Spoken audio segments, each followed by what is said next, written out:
saya. Nama saya Fahriansyah. Baik, kita langsung saja perkenalan untuk nama-nama anggota kelompok 2. Yang pertama saya sendiri, saya terserahkan. Yang kedua Muhammad Ridwan, ada di belakang. Yang ketiga Fitri Setiani selaku IT-nya. Dan yang keempat Lukman Firmansyah, dan terakhir Saya Fahriansyah. Next untuk poin-poinnya.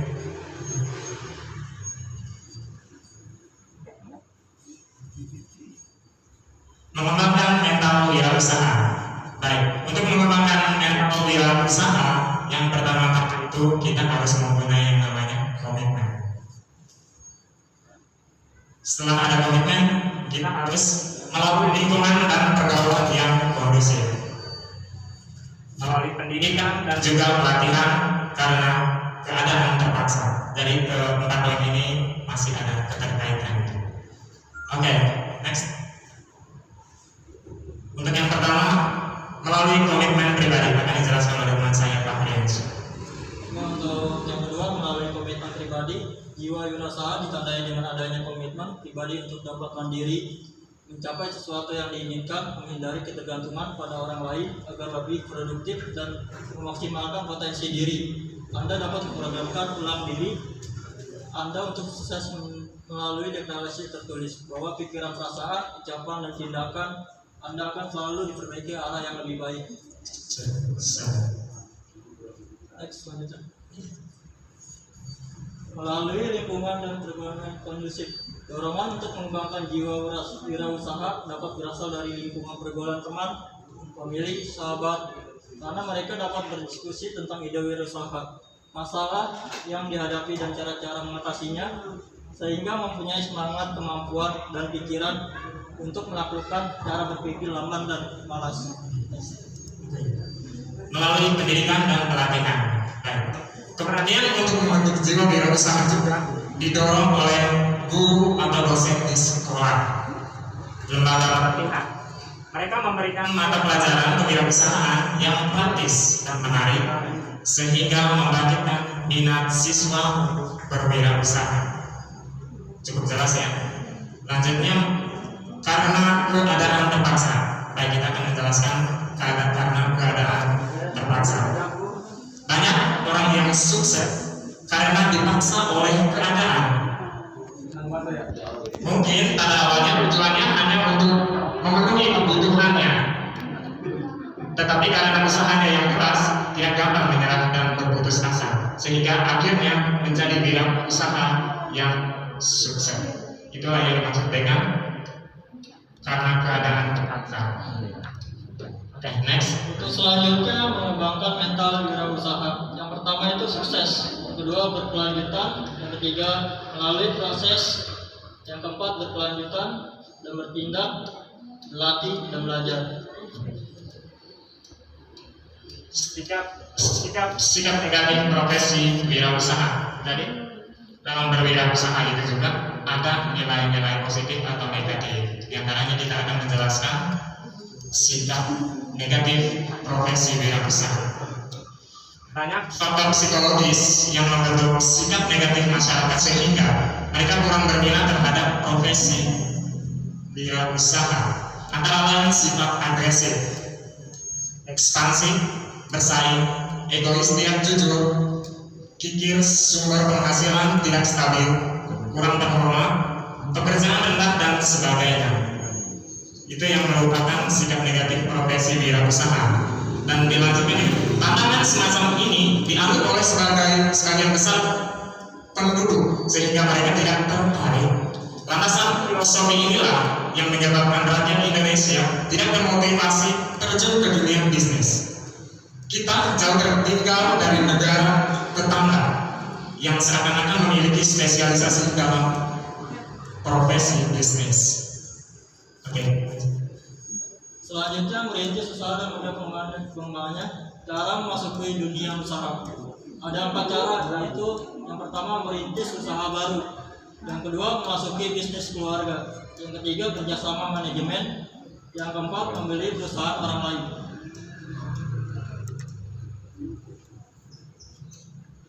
Selanjutnya membentuk dan mendirikan usaha baru atau starting.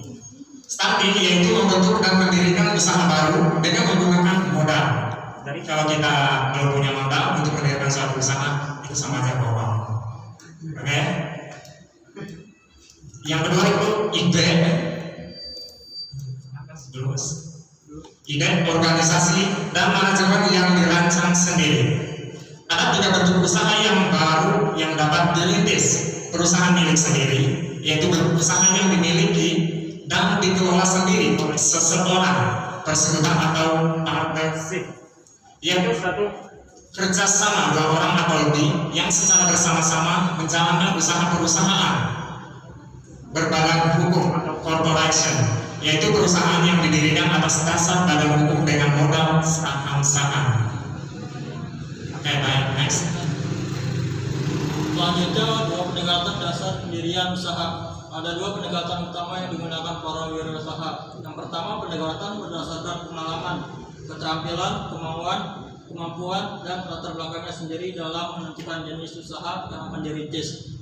Yang kedua, pendekatan berdasarkan kebutuhan pasar, yaitu pendekatan yang menekankan pada pengamatan lingkungan tentang kebutuhan pasar, ditransfer menjadi peluang-peluang bisnis. Kompetensi wirausaha. Oke. Seorang wirausaha membutuhkan kompetensi sebagai berikut. Jadi ada beberapa poin penting sebagai standar kompetensi wirausaha itu, yaitu kemampuan teknik. Kemampuan teknik itu sendiri yaitu kemampuan tentang bagaimana memproduksi barang dan jasa serta cara menyajikannya. Yang kedua, dia harus mempunyai kemampuan pemasaran, di mana pemasaran itu sendiri yaitu kemampuan tentang bagaimana menemukan pasar dan pelanggan serta harga yang tepat. Kemampuan finansial yaitu kemampuan tentang bagaimana memperoleh sumber-sumber dana dan cara menggunakannya. Kemampuan hubungan, poin yang ketiga, yaitu kemampuan tentang bagaimana cara mencari, memelihara, dan mengembangkan relasi dan kemampuan komunikasi serta negosiasi. Cukup paham ya? Cukup jelas ya? Oke, next, lanjut. Untuk selanjutnya, beberapa hal yang harus diperhatikan dalam merintis usaha baru. Bidang dan jenis usaha yang akan dimasuki, bentuk usaha, dan bentuk kepemilikan yang akan dipilih, tempat usaha yang akan dipilih, organisasi usaha yang akan digunakan, jaminan usaha yang mungkin diperoleh, lingkungan usaha yang akan berpengaruh. Next. Oke, sekian dari presentasi kelompok 2. Mungkin dari teman-teman semua ada yang mau bertanya dari rekan-rekan angkatan. Nanya dong. Oke, silakan. Tadi minta dibuka slide yang pertama nih. Oh iya. Coba slide pertama.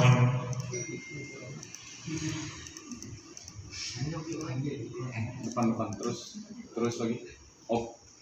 Nah, ini kan mengembangkan mental wirausaha. Artinya kita bisa mengembangkan mental usaha ini dari beberapa faktor ataupun dari salah satu faktor yang ada. Gitu ya. Tadi kan disebutkan melalui pendidikan dan pelatihan. Contohnya sudah banyak, artinya yang tidak mendapatkan pendidikan di bangku kuliah sampai kuliah misalkan, atau dari SMK ke kuliah gitu kan, melalui manajemen itu, tapi itu sukses saja gitu kan. Artinya kan ada faktor. Nah, melalui 4 faktor ini dari teman-teman ini, mana yang kira-kira memang lebih cenderung membentuk mental wirausaha? Mungkin ada juga yang kuliah di manajemen gitu, tapi kan memang tidak ada mental usahanya juga kan, berarti kan nggak ini. Mana yang kira-kira lebih dapat mengembangkan mental wirausaha? Gitu. Untuk poin pendidikan dan pelatihan ya Pak ya? Iya. Mungkin bisa.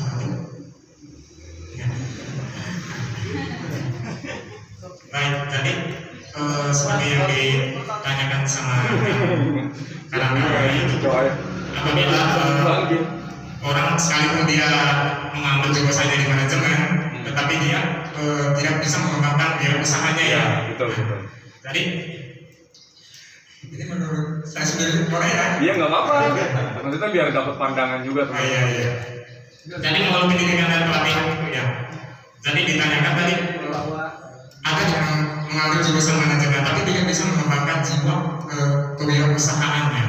Nah, itu dilihat dari jiwa atau pribadi mahasiswa tersebut atau orang tersebut. Dimana mungkin bisa saja yang terjadi itu, contohnya kita mengambil prodi manajemen, dasarnya apa? Yang menjadi dasar di situ hanya mungkin karena dia ikut rame-rame, itu salah satunya. Jadi ya sama aja bohong. Sekalipun dia ambil prodi manajemen, tapi kalau nggak berdasarkan jiwanya, maka jiwa kewirausahaannya tidak akan dikembangkan. Oke.